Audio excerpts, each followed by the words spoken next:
Mr. L and the Very Sad Classroom. Once upon a time, there was a very happy little kindergarten classroom at Victoria Elementary School in Riverside, California. Room number 14 belonged to the children of Mr. L's kindergarten class.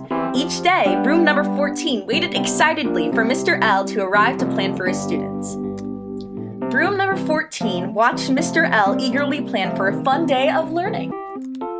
The bell would ring and the students would all line up to come to class. Room number 14 could barely hold back the excitement.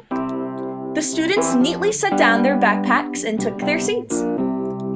The day quickly passed with writing, math, art and games, sight words, and reading. Mr. L made goofy voices and told funny stories. The students laughed as they worked hard to learn their lessons. At the end of the day, the bell rang and the students gathered their papers and their backpacks and lined up to go home. Room number 14 was sad to see the children leave, but was very proud of the work they had done. A little later, Mr. L packed up his things and put them in his brown leather briefcase. As he left the room, he flipped the light switch and thanked room number 14 for such a great day. Days passed, then weeks. The students grew older. The students grew smarter. Room number 14 could see that they were getting ready to be first graders. That made room number 14 very proud indeed. Then one day, something very weird happened. Mr. L didn't come to school.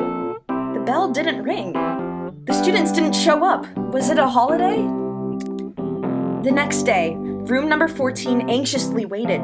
The bell didn't ring. The students didn't come. Could it be spring break? It usually didn't come this early. A week became 2, then 3. The room was dark. The room was very quiet. The kindergarten room became very sad. Would the children ever come back? How were they supposed to learn? What could have happened to Mr. L? Then on no particular day, Mr. L came by to pick up a few of his things. He wasn't dressed in the clothes he usually wore to school. Room number 14 asked Mr. L where everybody had gone. Mr. L told room number 14 that school had to be closed because people were getting sick. The school wanted the children to be safe, so they wanted them to stay home. At first, this didn't make sense. How would the children do writing? How would they learn to read? Mr. L told room number 14 that the children would still get to learn and have fun. He would help them through a computer. He also said that their mommies and daddies and grandmas and grandpas and aunts and uncles would help them. The story that Mr. L told room number 14 made the kindergarten room feel a little better. Learning was important, even if it couldn't be here. Still, the room was very sad.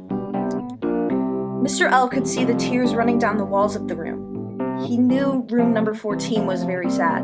He walked up and gently placed his hand on the wall. He said, "Room number 14, don't cry. You are not forgotten. In fact, the students miss you dearly. They can't wait to come back and see you."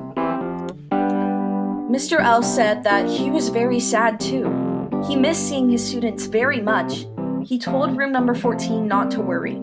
The students were in good hands and soon would be back again. Then Mr. L said, "Just because someone we love is not with us, they aren't really gone. They're always here in our heart."